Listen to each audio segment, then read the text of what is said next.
तो चलिए आज बात करते हैं भारतीय स्वतंत्रता संग्राम के एक ऐसे महानायक की जिन्होंने अंग्रेजी हुकूमत की आप कह सकते हैं नींव ही हिला दी थी और पूरे संघर्ष का रुख हमेशा के लिए बदल दिया। जी हां, हम बात कर रहे हैं बाल गंगाधर तिलक की। सोचिए, ब्रिटिश सरकार ने उन्हें क्या नाम दिया था? भारतीय अशांति के जनक। एक ऐसा नाम जिसमें डर भी था और कहीं ना कहीं एक तरह का सम्मान भी छुपा था। लेकिन ये तो कहानी का सिर्फ एक ही पक्ष है। जी हाँ, बिल्कुल। जहाँ एक तरफ अंग्रेज उन्हें अशांति का जनक बता रहे थे, वहीं भारत की अपनी जनता उन्हें कहती थी लोकमान्य, मतलब वो लीडर जिसे लोगों ने अपने दिल से, अपनी मर्जी से स्वीकार किया था। तो सवाल ये उठता है कि आखिर केशव गंगाधर तिलक लोकमान्य तिलक बने कैसे, है ना? ये जो पूरी यात्रा है, इसकी जड़ें उनके शुरुआती जीवन और उनके विचारों में ही छिपी हुई हैं। तो देखिए, जन्म हुआ 1856 में रत्नागिरी, महाराष्ट्र में। पढ़ाई की, गणित में बैचलर ऑफ आर्ट्स किया, लेकिन उनकी असली ताकत थी कानून की समझ। 1879 में जो उन्होंने LLB की डिग्री ली ना, वो महज एक कागज़ का टुकड़ा नहीं था। आप मानिए, वो ब्रिटिश राज के खिलाफ उनकी आने वाली लड़ाइयों का सबसे शक्तिशाली हथियार बनने वाला था। तिलक एक बात बहुत साफ समझते थे कि सच्ची आज़ादी वो सिर्फ राजनीतिक नहीं हो सकती। असली आज़ादी तो दिमागी गुलामी से मुक्ति है। और इसीलिए उन्होंने सीधे सीधे उस औपनिवेशिक शिक्षा प्रणाली को चुनौती दी जो सच कहें तो भारतीयों को सिर्फ क्लर्क या नौकर बनाने के लिए ही डिज़ाइन की गई थी। और देखिए, वो सिर्फ बातें करने वालों में से नहीं थे, उन्होंने काम करके दिखाया। पहले 1880 में न्यू इंग्लिश स्कूल की सहस्थापना की और फिर 1884 में डेक्कन एजुकेशन सोसाइटी बनाई। इन संस्थानों के जरिए उन्होंने भारतीय युवाओं के लिए एक ऐसी शिक्षा की नींव रखी जो पूरी तरह राष्ट्रवादी विचारों और भारतीय संस्कृति पर आधारित थी। अब आते हैं तिलक की सबसे बड़ी ताकत पर। वो क्या थी? वो ये थी कि उन्होंने स्वतंत्रता संग्राम को, आप कह सकते हैं, पढ़े लिखे अमीर लोगों के ड्राइंग रूम से निकालकर सीधा आम जनता के बीच सड़क पर ला दिया था। अब सवाल यह है कि उन्होंने ये किया कैसे? देखिए, तिलक ने कम्युनिकेशन की यानी संचार की ताकत को बहुत पहले ही पहचान लिया था। उन्होंने 2 अखबार शुरू किए और दोनों का मकसद, दोनों की ऑडियंस बिल्कुल साफ थी। एक मराठी में केसरी, जिसका काम था आम जनता के दिलों में राष्ट्रवाद की आग जलाना, और दूसरा अंग्रेजी में मराठा, जो शिक्षित वर्ग तक तर्क के साथ, लॉजिक के साथ अपनी बात पहुंचाता था।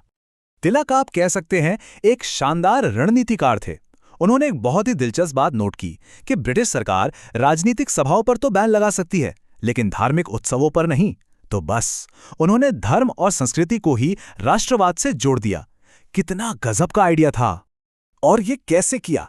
तो देखिए, 1894 में उन्होंने गणेश उत्सव, जो पहले घरों तक ही सीमित था, उसे एक विशाल सार्वजनिक उत्सव में बदल दिया। ये राष्ट्रीय एकता का प्रतीक बन गया। और फिर ठीक 1 साल बाद 1895 में उन्होंने शिवाजी जयंती मनाना शुरू किया। मकसद साफ था, मराठा गौरव को जगाना, ताकि लोग अपने इतिहास से प्रेरणा लें और आने वाली लड़ाई के लिए तैयार हो सकें। तो चलिए, अब आते हैं तिलक के राजनीतिक संघर्ष के बिल्कुल केंद्र में। उनका एक ही लक्ष्य था, एक ही ध्येय, पूर्ण स्वराज। और ये समझना बहुत जरूरी है कि स्वराज का मतलब क्या था। इसका मतलब सिर्फ कुछ सुधार, ये थोड़ा बेहतर ब्रिटिश शासन नहीं था। नहीं, इसका मतलब था अपना शासन, अपनी सरकार और विदेशी नियंत्रण से पूरी तरह से मुक्ति। अब इस लक्ष्य को हासिल करने के लिए उन्होंने एक बहुत ही साफ, एक बहुत ही स्पष्ट 4 सूत्रीय कार्यक्रम दिया। क्या था वो? पहला, स्वदेशी, यानी अपने देश में बनी चीजों को बढ़ावा दो। दूसरा, बहिष्कार, यानी विदेशी सामानों को पूरी तरह नकार दो। तीसरा, राष्ट्रीय शिक्षा, यानी भारत केंद्रित पढ़ाई। और चौथा और सबसे जरूरी, स्वराज्य, यानी अपने शासन की मांग करो। और आप जानते हैं, यही कार्यक्रम बाद में पूरे स्वतंत्रता आंदोलन का आधार बना। और फिर आया वो नारा जो आज भी हम सबकी रगों में दौड़ता है, स्वराज मेरा जन्मसिद्ध अधिकार है और मैं इसे लेकर रहूंगा। ये सिर्फ शब्द नहीं थे, ये एक पूरी पीढ़ी के लिए आत्मसम्मान और दृढ़ संकल्प की एक बुलंद घोषणा थी। अब जाहिर सी बात है, तिलक के इस उग्र, इस बेखौफ रवैये को ब्रिटिश सरकार भला कैसे बर्दाश्त करती? नतीजा, उनकी आवाज को दबाने के लिए उन्हें बार बार जेल की सलाखों के पीछे भेजा गया। ये जो टाइमलाइन है ना, ये उनके संघर्ष की पूरी कहानी कहती है। देखिए, 1897 में पहला राजद्रोह का आरोप, 18 महीने की जेल।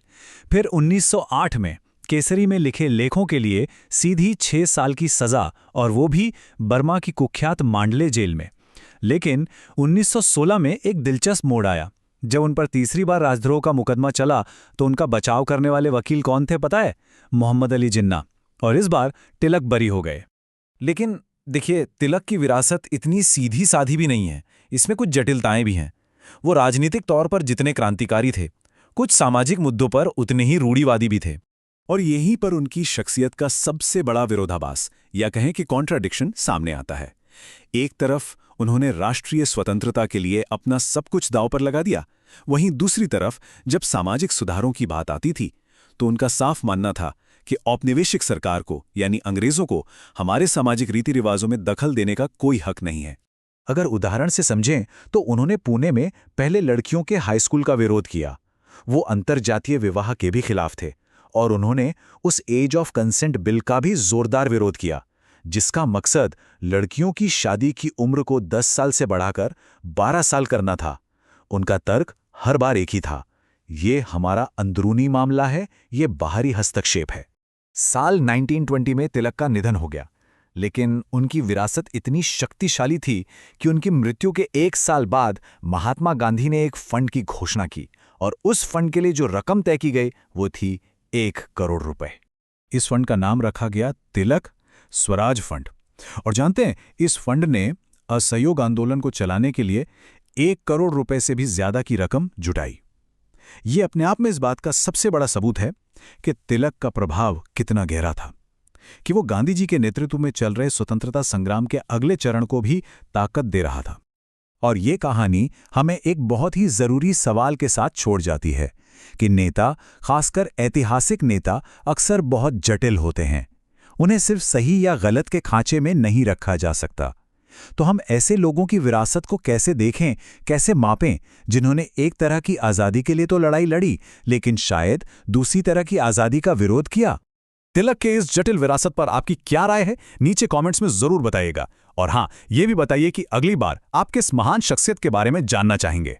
ऐसे ही और भी दिलचस्प विश्लेषणों के लिए A1 इंस्टीट्यूट के YouTube चैनल को फॉलो करना बिल्कुल मत भूलिएगा। बहुत बहुत धन्यवाद।